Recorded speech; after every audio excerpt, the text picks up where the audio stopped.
Yo, what's good, yo? So, like, on this video, guys, I want to make it quick, okay? I want to give you some insight on how to cleanse or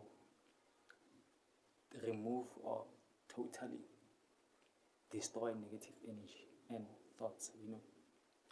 So, this is how you're gonna do it, right? Like, many gurus and meditation practitioners, right? They'll tell you, like, you have to clear up your mind, right? But that's totally impossible. You cannot at any moment in time clear your mind. You understand? You can only find an idea, right, that resembles the state of being that you quote unquote call clearing your mind. So basically, when you are in that state of mind, then your thoughts are just flowing, right? Because they are in alignment with what you are already doing, or looking forward to. So the best way, right, to cleanse your mind or to block or eliminate negativity, more especially thought patterns, right? Negative thought patterns, is to, before you even dive deeper into any of those thoughts, right? Just like snap out of it, remind yourself that, okay, like for example, many times, like during the day, I will find myself thinking about like something that I shouldn't be thinking about, right? And then that's the opportunity for me, because if it wasn't for those moments, then I wouldn't know what's actually in my mind. So now you're gonna do this practice for forever, forever, for as long as you are in this body. But this is how you do it. You just recognize, right, the thought, even if it's positive. It doesn't have to be. Like, the trick here is to make sure that your mind is only receptive to the thoughts that you want to receive, right?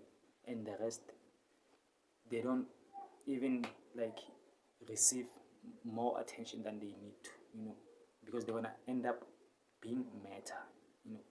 Whatever that you pay attention to materializes. It matters to you. It becomes matter in your experience, right?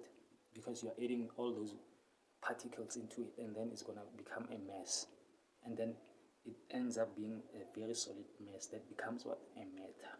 And then from that matter it forms into a material, you know aka a situation, a person, a place, a thing that is resembling those things that you've been trying to get out of your mind already, aka thoughts, ideas that are not in resonance with where you want to go, where you want to be, or what you want to have, or who you want to be. So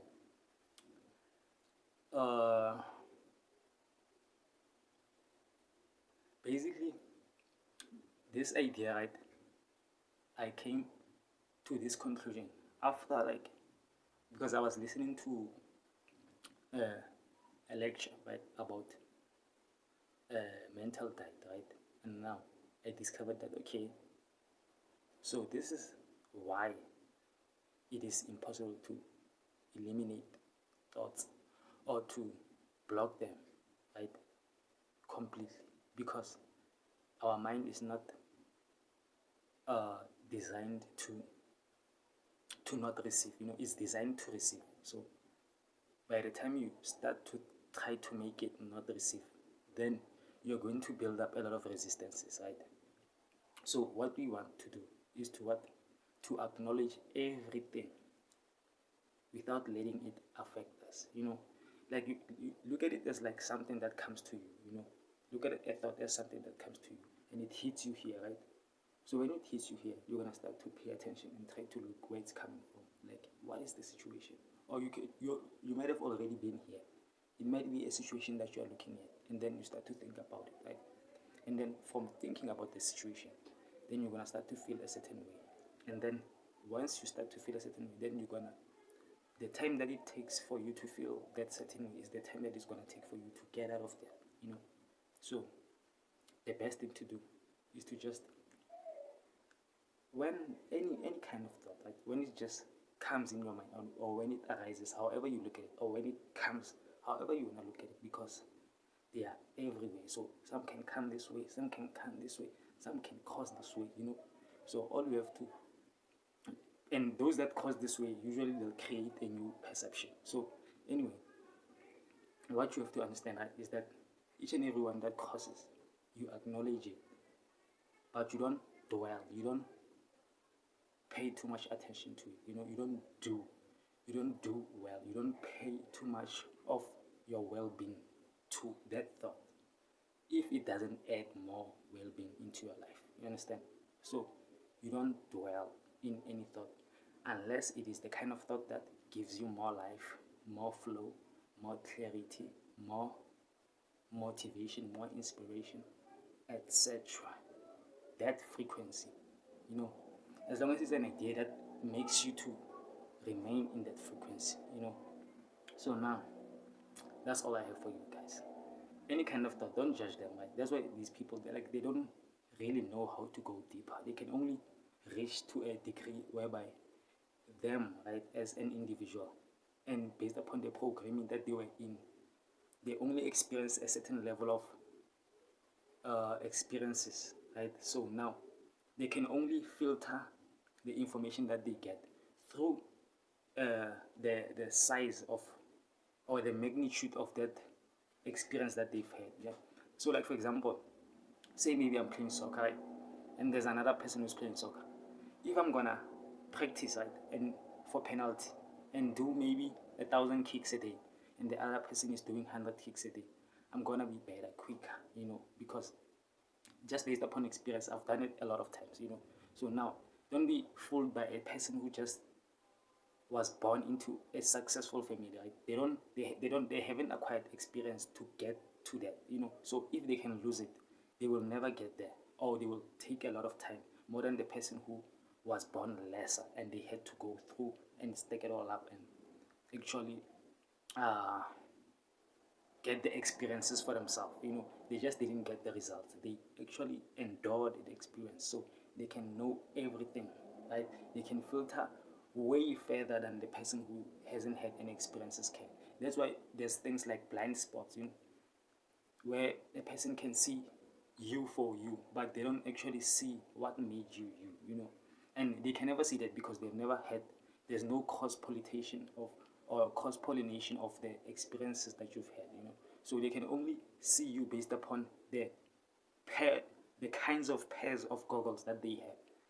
So if they've never had a certain kind of experience, therefore they don't have the kind of goggles. So since it's that kind of person, they won't be able to know anything about you because they don't have the experience that you came across, right? So therefore they don't have the goggles to see that, and you have it because you've been through that experience, right? So that's pretty much how it goes, But like, this is how you're gonna cleanse your mind, right?